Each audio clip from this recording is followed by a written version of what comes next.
میں نے گھر جا کے دیکھا, گھر میں واقعی کچھ بھی نہیں تھا, ہائے ہوئے ایسا بیچارہ رونا دھونا. تو میں نے کہا دیکھو میں تمہیں بھیک نہیں دیتا.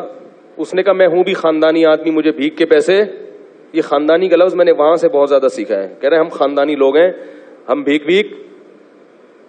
تو کہہ رہے میں نے کہا ٹھیک ہے پھر آپ مزدوری کرو. کہہ رہے میں ریڑھی لگاؤں گا. میں نے کہا چلو. میں خود اس کے ساتھ جوڑیا بازار گیا, وہاں سے 2 ریڑیاں خریدی اپنے خرچے پہ, اس کو دیں. میں نے کہا کیا آم کا سیزن چل رہا تھا, میں نے کہا ٹھیک ہے یہ پیسے لو, جاؤ آم لے کر آؤ. اور میں نے تھوڑا سا پروفٹ اپنا اس میں رکھ لیا کہ جتنی ارننگ ہوگی اس میں اتنے فیصد مجھے دے دینا, ٹھیک ہے نا. تو آپ نے وہ ارننگ لے کے وقف کر دیا. اپنا بزنس بھی کر سکتے ہو ایسے. تو میں تو آپ کو وقف بزنس تو آپ بہتر جانتے ہیں نا, میں تو آپ کو کہہ رہا ہوں فی سبیل اللہ اس طرح بھی رقم وقف کی جا سکتی ہے. تو بھائی 20% مجھے دے دینا. پھر ہم نے اس کی جو بھی شرائط آدمی کر لے کہ میں نے کیا کرنا ہے اس کا. تو جوڑیا بازار سے ہم نے اس کو 2 ریڑیاں دلائیں. اس کو ہم نے پھر آم اور کیلے اس کا اس نے بزنس شروع کیا. اس کو میں نے پہلے 20,000 روپے دیے, پھر 35,000 روپے. اس نے بزنس کیا, کمانا شروع کیا, 20% مجھے دیتا, 80% خود رکھتا اور ٹھیک ٹھاک پروفٹ ہونا شروع. پھر جی آیا کہ اب وہ میں اصل میں گودام لینا چاہ رہا ہوں تاکہ میں مال کیا اٹھاؤں, کاروبار تو بڑھتا ہے نا. پھر ہم نے کہا جی اچھی بات ہے. گودام بھی گھر کے قریب ہی کہیں دیکھ لیا. اس کا وہ گودام میں نے جا کے دیکھا بھی, چیک بھی کیا. میں نے کہا اچھا ایک غریب آدمی کو کیا ہو رہا ہے, یہ کیا کسی کو پیسے پکڑا دو تو ختم ہو جاتے ہیں, اس طرح کاروبار رن کر کے دو اس کو, اپنا بھی فائدہ اس کا بھی فائدہ.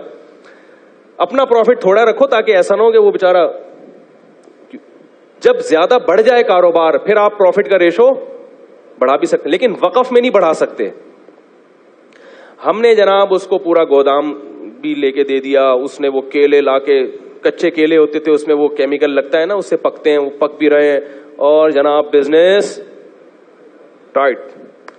اتنا پروفٹ مجھے شروع ہو گیا کہ اب ہم نے تمیز سے بات کرنا لوگوں سے چھوڑ دیا. سمجھ میں نہیں آ رہا تھا. گاڑی جو ہے ہم کرولا لیں, وٹس پہ ہاتھ ڈالیں, وٹس چھوٹی گاڑی ہے, مزہ نہیں آئے گا. یعنی اس میں بہت بڑا کاروبار ہو گیا. گودام کے گودام بھر گئے بھائی, نواب شاہ سے ڈائریکٹ زمینوں سے مال اٹھ رہا ہے. ٹائم لگتا ہے لیکن بڑھتا ہے کاروبار. اور وہ بندہ بھی فیک نہیں, بالکل نظر آ رہا ہے بھائی, ریڈی لگاتا ہوا, پیاز آلو پیاز بھی بیچے اس نے. پھر اس نے اپنے بیٹے کو بھی ملا لیا, ملازمین بھی ہو گئے, دے مار 4.5, کیونکہ محنت بہت کر رہا تھا. وہ نظر ایسا آ رہا تھا, کر رہا تھا نہیں کر رہا تھا یہ تو ابھی آپ کو آگے بتاتا ہوں. اب لوگ میرے پاس آنے لگے, مفتی صاحب یار ہم بھی چاہتے ہیں اس کاروبار میں اپنا حصہ ڈالیں. میں نے کہا ٹھیک ہے بھائی, اگر وہ بندہ کما کے دے دیتا ہے تو بھائی قاری صاحب آپ بھی آ جاؤ, بھائی فلاں صاحب. شکر ہے ایک قاری صاحب ہی آئے, وہ بھی مالدار آدمی تھے. اس کے علاوہ پھر میں نے کسی سے, میں نے کہا نہیں بھائی اس کو ایک دیکھتے ہیں, ابھی چلنے تو دو, ابھی تو 1 سال بھی پورے طور پر نہیں ہو سکا. تو جی ہم اس کے گھر بھی جاتے تھے اور وہ ہمارے گھر آتے تھے. بڑا اچھا ماشاءاللہ ہمارا بزنس شروع ہو گیا. اس کو ٹھیک ٹھاک پروفٹ ہونا شروع. لیکن میں نے دیکھا کپڑے وہی اس کے چماروں والے. ہم تو سوچ رہے ہیں کہ چاند پہ پہنچے یا مریخ کا سفر کریں. ابھی امریکہ یورپ تو چھوٹی بات ہو گئی تھی ہمارے لیے نا, ٹھیک ہے, تو خلائی سیارے میں بیٹھتے ہیں, کہیں کائنات کی سیر کر کے آتے ہیں. تو بالآخر ایکسپورٹ کی بات شروع ہو گئی. بھئی اب کب تک غریبوں کی طرح ملک میں جو ہے وہ ٹرک خرید کے بیچتے رہیں ہیں بھائی, کنٹینروں پہ بات آنی چاہیے. اب کیا خیال ہے؟ تو جتنے کما رہا تھا نا اس سے ڈبل انویسٹ ہو رہے تھے. بات آ رہی ہے سمجھ میں؟ جیسے آج اتنا پروفٹ دے دیا, 1 مہینے میں اتنا دے دیا, تو اب بھائی کاروبار تو ہر آدمی کہتا ہے بڑھاؤ, تو اور اس کو دے دیے ہم نے پیسے, اور کاروبار نظر آ رہا ہے. آلو پیاز ٹماٹر بھی بکتے ہوئے نظر آ رہے ہیں. گودام سے منڈی بھی جا کے میں نے دیکھا, وہاں بھی باقاعدہ اس کی ایک شاپ ہے جہاں سے وہ سارا بزنس ہو رہا ہے. ایک دن وہ میرے پاس آیا, کہنے لگا کہ مولوی صاحب میں تو جا رہا ہوں سفر پہ 10-15 دن کے لیے, تو مال اتارنا ہے منڈی سے, اتنے پیسے مجھے چاہیے اور یہ پیسے کل ہی میں آپ کو ریٹرن کر دوں گا اور مجھے جناب پہنچنا ہے. تو میں نے دے دیے اس کو. میں نے کہا یار یہ میرے حج کے پیسے ہیں, کیوں حج کی درخواست میں دینے والا تھا, یہ لے کے کہیں ایسا نہ کہہ رہا یار مسلمان کسی کے حج کے پیسے کھائے گا. ہم نے ایسے ایسے حرام خور دنیا میں دیکھے ہیں کہ آپ کو ہم کیا بتائیں. اس کا بیٹا وہ بیمار بنا ہوا تھا. اس نے کہا یار حج ہم نے کیا کلمہ نہیں پڑھتے؟ بیانات میں بھی بیٹھتا تھا وہ آ کے اور کہتا تھا ہم سید ہیں, اور کہتا تھا مفتی صاحب پیسہ پکڑانے سے پہلے یہ دیکھو کہ بندہ خاندانی ہے یا نہیں ہے. سمجھ رہے ہیں؟ یہ بڑی گنتیاں سیکھی ہوئی ہوتی ہیں, تبھی کسی کی چکنی چپڑی باتوں میں مت آؤ. تو ہم نے وہ اس کو دے دی, ہم نے کہا چلو کل منڈی میں مل ہی جائیں گے. اس بندے نے رات کو محلے والوں کو جتنی جیبیں نچوڑ سکتا تھا سب کی جیبیں نچوڑی. دکان سے جو جنرل اسٹور تھا اس سے 2-3 مہینے کا راشن اٹھایا. اس نے کہا پڑوسی یہ کل دے دے گا پیسے. کسی سے چلتے ہوئے کسی سے اگر امید تھی نا 50 روپے مل جائیں گے ادھار, تو اس سے 50 روپے بھی لیے, کسی سے 500 لیے, کسی کے 1 لاکھ, ہمارے تو لاکھوں روپے لیے ہوئے تھے. ہر آدمی سے جتنا نچوڑ سکتا تھا اس نے نچوڑا. اسٹیمپ پیپر پہ جو ہمارا ایگریمنٹ ہوا تھا وہ لکھا ہوا تھا اس کے انگوٹھے کے ساتھ, یعنی میرے تو اس سے جو پیسوں کا لین دین تھا ریٹرن بھی تھا نا سارا, انگوٹھا بھی, ID کارڈ بھی, سب کچھ. اب جناب وہ انگوٹھا لے کے اب تک میں 10 سال سے بیٹھا ہوں.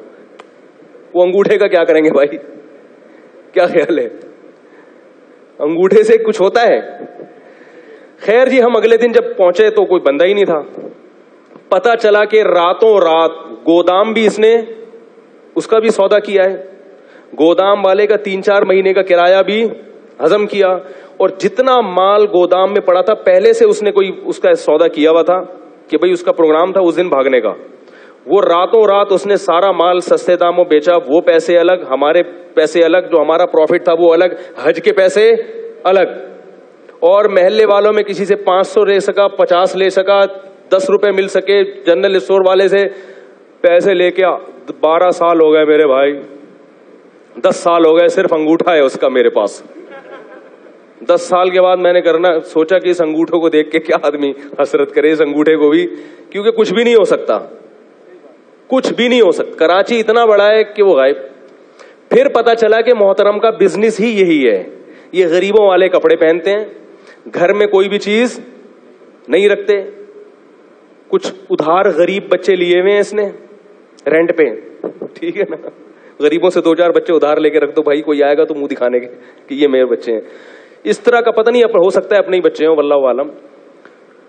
تو ان کا کئی سالوں سے یہی کاروبار.